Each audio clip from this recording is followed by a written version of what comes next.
Wealth, Yoga, Wine. Welcome to my podcast. I'm Valerie Hale.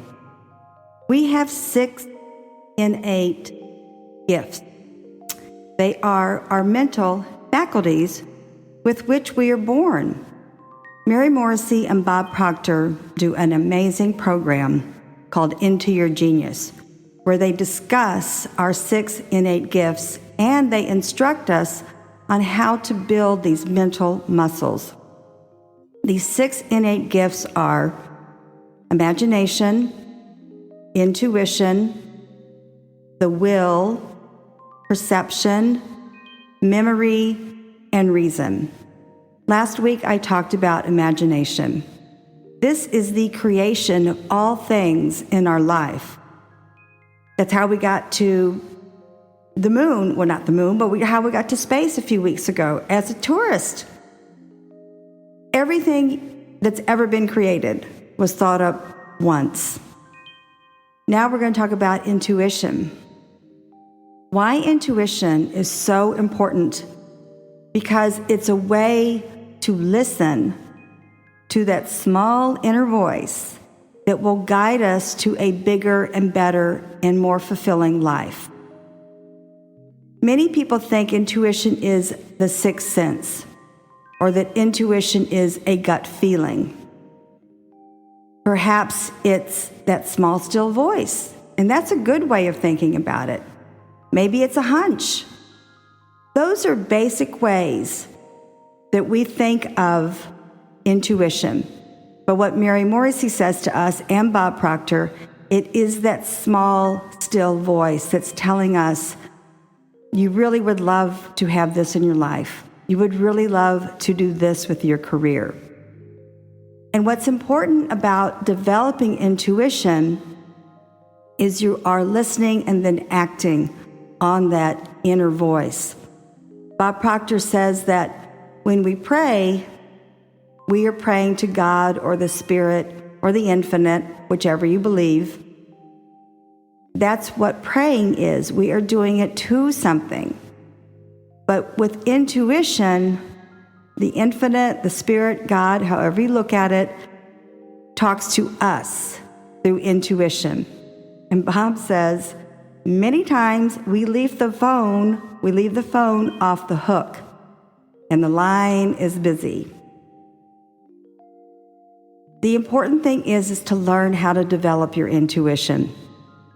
And what John Boggs says, one of Mary's sons who has the business aspect of her Life Mastery Institute, what John Boggs says is, one way to develop your intuition, when you are thinking up something new that you would love to do, something that would improve your life, the life of others around you, it could be something like a new dream house, which is one of John Boggs' really big dreams, because his son didn't have his own room. He was sleeping in a den.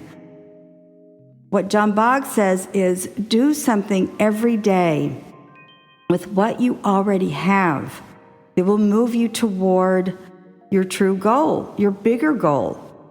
John lived in Mexico and they wanted to build a new house, they didn't have the funds. It's a great story, but let's just cut to the chase. One of the things he would do every day, they had the land, but nothing else. They had no financing to build basically this $800,000 house. He would go to the site every day and look at it and envision it. And even though that's a small action step, which is what Mary Morrissey projects so much onto us, and John, you're taking a small step every day. Your intuition is telling you to act upon this expansive idea of yours that's going to make your life a better life, a fuller life. The way to get started, Mary says, on building your intuition, when you have an idea that you are feeling as though this is really something I would love, test it. Does it make you feel more expansive? Does it improve lives around you? Does it improve your relationships with your family, your friends? So the idea of building your intuition, that mental muscle, is to start expanding on that idea. Take a piece of paper and write all the good things about this idea. Then write with something you can do every day in some capacity to move you toward that big idea. Intuition. It's meant to be expansive and to increase a fuller life for us and those around us. Kundalini Yoga. Many of you have listened to me talk about Guru Jagat, and I have posted videos on my podcast of her, and of course they're on my website. She unfortunately died an untimely death this Monday. She was only 42. She did so much to enhance and improve Kundalini Yoga on the West Coast and worldwide. She was truly a leader in Kundalini Yoga. She started Rama Institute. She started the Aquarium Business School. She was just an exceptional Kundalini Yoga teacher and leader. I'm going to post one of her videos that I love so much. I have been studying with her for 6 years. Always online. I took live classes from her also. She's just an amazing human being. She did a video recently, which I did post, and even though it talks about beauty secrets, anyone can learn from this particular video. And what the first Kriya is actually regarding addictions. The reason I think this is important is because we definitely are in an addictive society. Just look at COVID and the way we're not addressing our health issues. You can do this Kriya within 3 minutes. It's very simple. You put your thumbs up against your temples and you lightly press on your molars, your wisdom teeth. Just don't break any molars, she says, but put some pressure on it and see yourself, if you want to lose weight, see yourself as thin.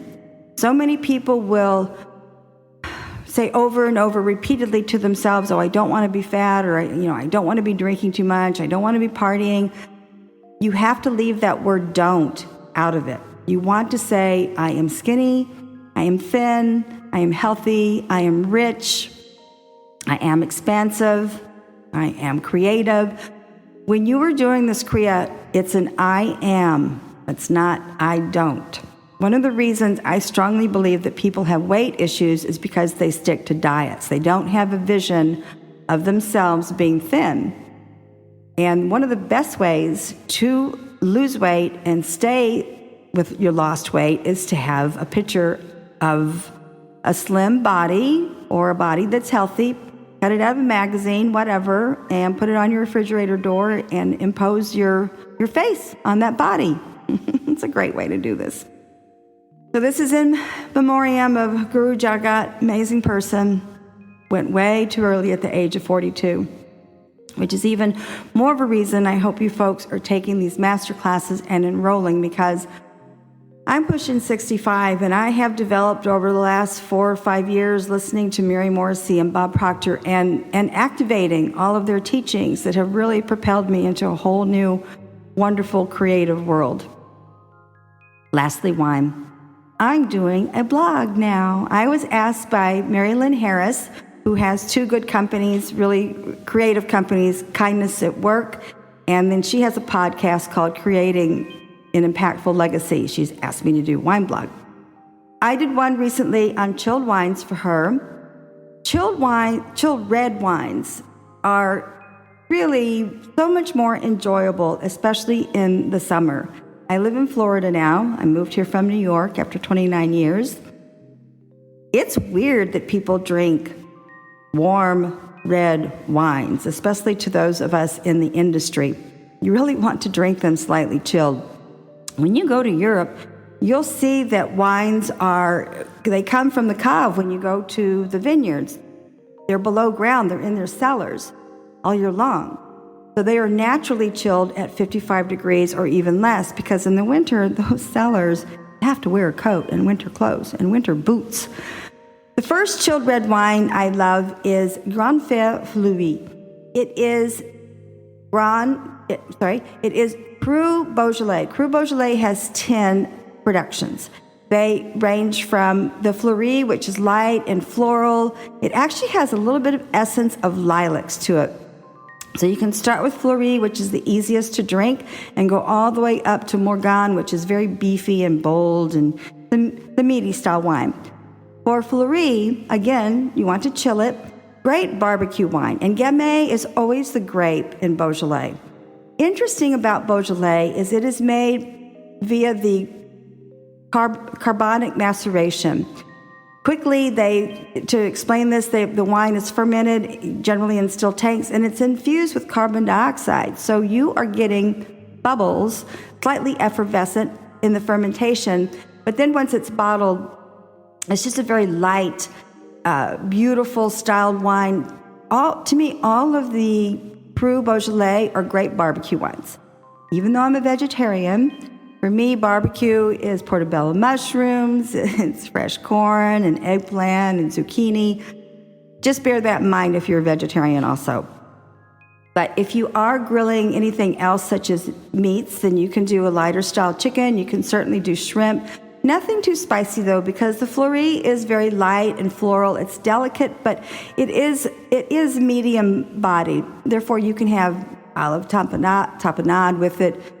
I like to grill breads, homemade breads on it that you get from your local bakery.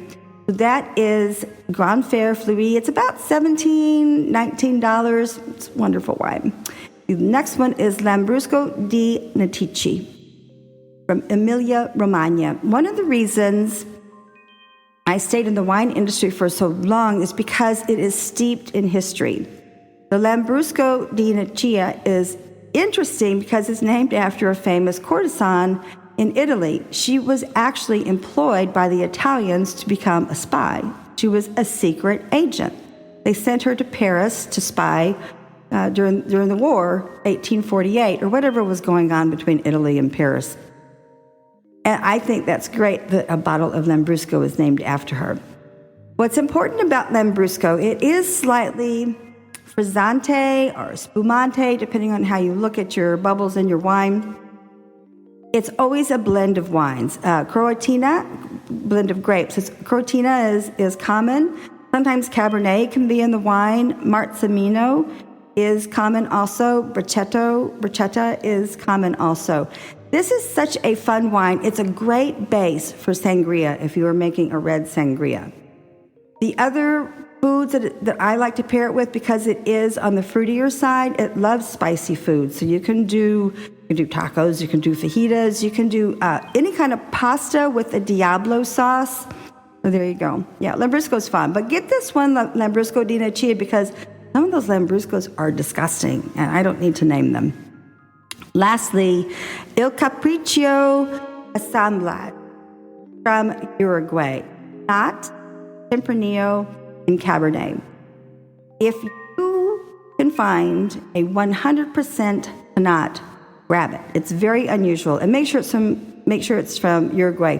Interestingly, Tannat was actually first cultivated in France. It is very rarely grown there now, but it has become the national grape of Uruguay, I read. This is a big, tannic, bold monster, so it likes the ribs and all that other dead animal stuff. So knock yourself out with this wine. It is about $19. You might find it at $21. Great food wine when you are barbecuing outside. The tannins are rather strong. However, when you chill a wine like this, it will soften the tannins. But this is high in alcohol also, so you want to be a little careful with it. In conclusion, intuition is such an important mental gift that we have. And to exercise it, when you hear that small, still voice, start writing some notes down to yourself. And then take the baby steps, as Mary Morrissey says. Take some action steps to explore this. Is it expansive? Does it create a better life for you and your family? Does it improve your relationships? That's how you test your intuition. In memoriam for Guru Jagat, please check out this Kriya. And if you are finding yourself, I have a terrible sweet tooth. If you are finding yourself overindulging in one aspect of your life, you can use this Kriya to immediately improve any kind of addiction or overindulgence. Lastly, 3 chilled red wines. I am actually just going to put my link to Sedona Pie's website where I do the blog. And that way you're not going to see a whole bunch of information except the names of the wines on my podcast.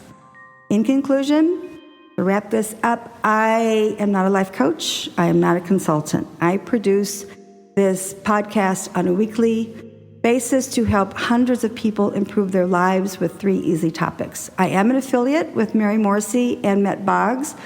When you sign up for their masterclass, they want you to take a 6-week program. I want you to take that 6-week program. I wish I had known this 20 years ago, but I also get paid. Merci et au revoir.